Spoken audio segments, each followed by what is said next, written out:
Hello আমার প্রিয় বন্ধুরা তোমরা সকলে কেমন আছো? বন্ধুরা তোমাদের জন্য নতুন একটি মজার গল্প নিয়ে চলে আসলাম। বন্ধুরা গল্পটি না টেনে শেষ পর্যন্ত দেখলে আপনাদের দাঁড়িয়ে যাবে, আপনার পাইপ দিয়ে পানি পড়বে এবং আপনি হাতের কাজ করতে বাধ্য হবেন। চলুন বন্ধুরা গল্পটি শুরু করি। প্রমুখ সারাদিন ভুট্টোকে তন্ন করে খুঁজেও কোনো আশানুরূপ ফল পেল না। রাত 1-2টা বেজে যায়, এখন কোনোভাবেই বাসায় পৌঁছানো যাবে না। প্রমুখ শেষে বসল একটি টঙের দোকানে। 1 কাপ চা অর্ডার করে কবিরকে বলল, আশেপাশে একটা হোটেল বুকিং কর, ভুট্টোর খোঁজ না নিয়ে ফিরব না। কবির বেঞ্চে আরাম করে বসল। বলল, কতদিনের জন্য বুক করব? তাও আমাকে বলে দিতে হবে? আহাম্মক। কবির দমে যায়। সে প্রমুখকে বসিয়ে রেখেই চলল হোটেলে থাকার ব্যবস্থা করতে। প্রমুখ খুব আয়েশ করে চায়ে চুমুক দিয়ে চোখ বন্ধ করল। তখনই এক নারীচিত্র ভেসে আসে চোখে। প্রমুখ কেঁপে ওঠে। কি হচ্ছে তার সাথে? সে মনে মনে আয়াতুল কুরসি পরে মাথা ঝাঁকিয়ে বলল, দূর হো পেতনি দূর হ। আমার পিছে লেগেছিস কেন? বর্ষর দম নিয়ে খালি রাস্তায় কিছুক্ষণ হাঁটল। 3 মিনিট পর কবির গাড়ি নিয়ে এসে প্রমুখের সামনে ব্রেক করে বলল, সব ব্যবস্থা হয়ে গেছে স্যার, আসুন। গাড়িতে উঠে বসে প্রমুখ। বাতাসের গতিতে তারা চলল পাশের হোটেলে। সিরাত সকালে গোসল করে পরিপাটি হয়ে নেয়। সব রান্না কিছুক্ষণ আগেই শেষ। তার মা বসে আছে সোফায়। মাঝে মধ্যে মেয়ের কর্মকাণ্ড আর চোখে পরক করছে। সিরাত বিষয়টি খেয়াল করে ঠোঁট টিপে হাসে। গলা খাকরি দিয়ে উঁচু কণ্ঠে বলল, আমাকে দেখার কিছু নেই। আই নো আমি সুন্দরী, দেখতে হবে না? কার মেয়ে? তাইমা খানম কপাল কুঁচকে কপট রাগ দেখিয়ে তাকায়।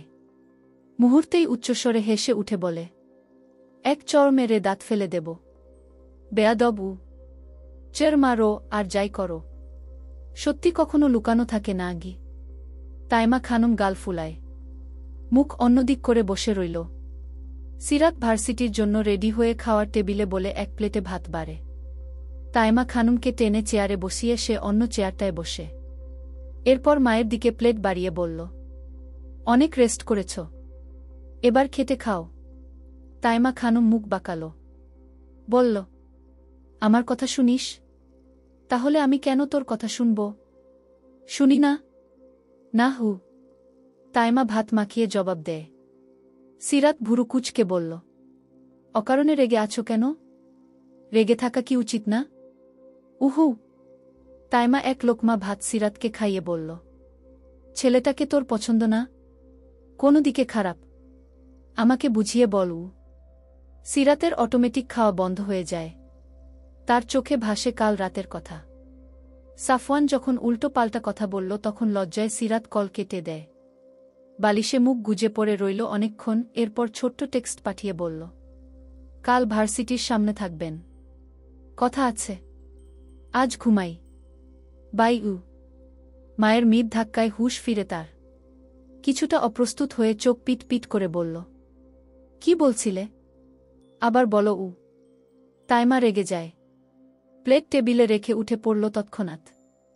এতক্ষণ কাকে কি বুঝালো সে? কোনো ভাবনায় ডুবে থাকে। হাত ধুয়ে রুমে যেতে যেতে বলে, কথায় মনোযোগ থাকলে একবারেই শুনতি। প্রায় 100 বার বললাম, তাও বলছিস শুনিসনি? তবে কখনোই শুনবি না তুই। যাহ, ভার্সিটি চলে যা। সিরাত হালকা ঢোক গিলে চোখ বন্ধ করে হাত মুষ্টিবদ্ধ করে বিড়বিড় করল, সাফওয়ান আমার মাথাটা আপনি এলোমেলো করে দিচ্ছেন, জাস্ট অসহ্য ব্যথা বানিয়ে দিচ্ছেন। সিরাতের খাওয়া হলো না আর। রুম থেকে ব্যাগ কাঁধে নিয়ে ওয়াটার বোতল তুলে নেয়। আজ নতুন টিউশনেও যেতে হবে। রাস্তায় সাফওয়ানের সাথে তখন না হয় আলাপ করতে করতে যাওয়া যাবে। মেইন দরজায় এসে বলল, মা দরজা লাগিয়ে দাও, আজ নতুন টিউশন আছে, ফিরতে বিকেল হবে। রিকশায় উঠে ভার্সিটিতে পৌঁছে যায় সিরাত।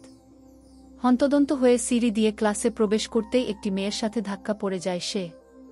সিরাত চমকে যায়, তার ঠিক মনে আছে মেয়েটির থেকে বেশ দূরত্ব রেখেই যাচ্ছিল সে। তবুও ক্লাস টাইম শুরু হয়ে যাওয়ায় গায়ের কাপড় ঝাড়তেই সেই মেয়েটি ব্যথাতুর গলায় বলল, আমসরি, আসলে দেখতে পাইনি গি। সিরাত উঠে দাঁড়িয়ে জবাব দেয় মিষ্টি হেসে, ইটস ওকে। আমারই ভুল। কথা শেষ করতে পারল না সিরাত। কারণ সামনের মেয়েটিকে সে চিনে। শুধু সিরাত নয়, বরং এই ভার্সিটি ও বাইরের মানুষও চিনে। সিরাত শক্ত করে দাঁড়াল। মেয়েটির চোখে কালো দাগ বসে গেছে। সিরাত চট করে বলল, তুমি ঠিক আছো? সরি আপু, আসলে আমারই ভুল। মেয়েটি হাত বাড়িয়ে থামতে বলল। সিরাত এবার একটু সাহস নিয়ে বলল, আমি যদি মিথ্যা না হই, তবে তুমি কি সেই মেয়ে যার সাথে প্রমুখ চৌধুরী বিশ্রী কাণ্ড ঘটিয়েছে ভরা রাস্তার মাঝে? মেয়েটি তাচ্ছিলের হাসি হাসল। অধর বাঁকিয়ে হেসে কথাটি এড়াতে চায়।